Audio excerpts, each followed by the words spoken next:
So I've been thinking a lot about dudes lately. And not in a fun way. Not in a man-hating way either. Just, thinking about male allies in particular. Male feminists, if you will. And I feel like I got a lot to say. Let's start here. I love me some allies. You do work that I can't do. You support me in my missions. You treat me with dignity and respect. You're not scum. And that's awesome. But some of you aren't doing so great. Some of you call yourselves feminists and then do some really sexist, misogynist things.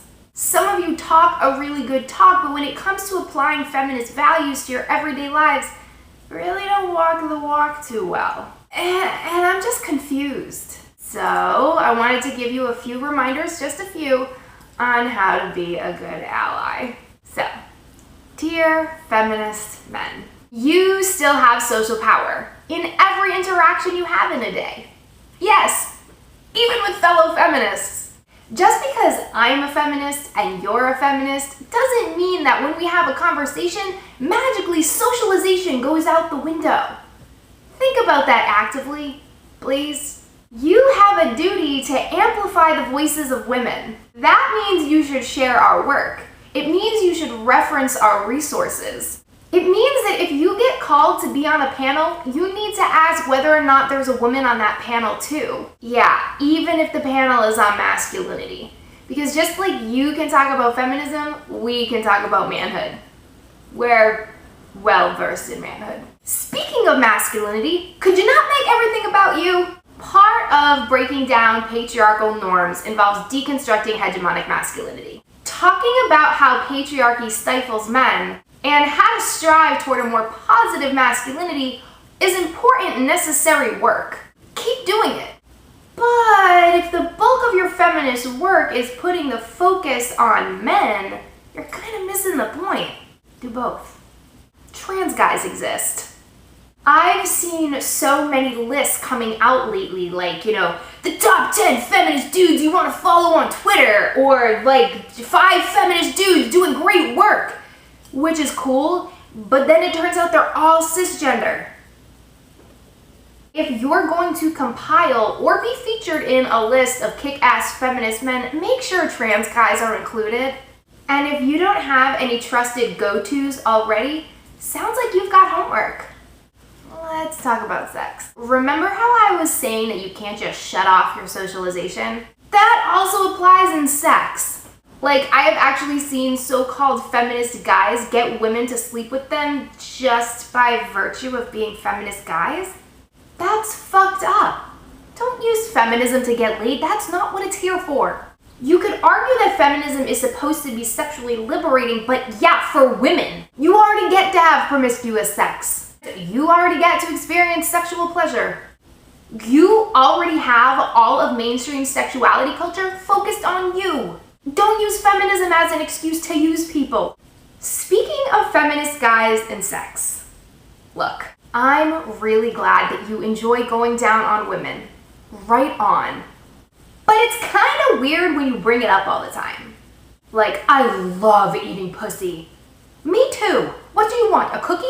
And I get what you're trying to do. You're trying to show that you're not like one of those guys who thinks that cunnilingus is gross or that vulvas are ugly, but you're upholding that same construct that dudes aren't supposed to like going down when you profess your supposedly rare love of it. Just do it. We can tell whether you like it or not. Will you tell your friends to shut the fuck up? Like, I know that attempted allyship is exhausting. My cousins are always posting racist shit on Facebook, and I'm like, guys, I don't feel like getting into this right now. But you know what else is exhausting that people don't feel like getting into all the time? Oppression. So do the right thing and say something. Hey dude, maybe when you talk about your girlfriend, you shouldn't sexually objectify her. Or, Dad, I understand that you hold this belief that women are fiscally irresponsible to be true, but I actually know a lot of women who are good with money. It doesn't take much. You don't have to apologize for your gender. In fact, don't. That's unnecessary. I'm not mad at your gender. I'm mad at that guy for doing something effed up. I'm mad at society for letting men get away with violence. I'm not angry at men by virtue of their being men. And if I were, and I wanted an apology, it would have to be better than the on the behalf of kind. Women are people. You don't have to be scared of us. I always get men who are trying to work in solidarity with me say stuff like, I really, really, really hope you don't find this offensive, but I think you're pretty. Dude, on the list of my things to worry about, you finding me attractive and paying me a compliment really isn't on it. Or they'll give some weird kind of disclaimer like, trigger warning, I'm a man. Okay, that's okay. Don't overthink it. When you're overly cautious, you're treating us like we're fragile or on the verge of exploding, which is actually really sexist. Find a balance. Just be respectful. And lastly, the most important reminder to feminist men. Thank you for doing what you're doing. I know I poked a little bit of fun at you in this video, but really I appreciate you and your work so much. Movements are strong on their own, but the work that allies do is really invaluable to our success. So keep doing what you're doing, just, maybe a little better. And if there's anything that you would like to see male allies doing a little bit better, use the hashtag #DearFeministMen on Twitter to talk about it. Until next time.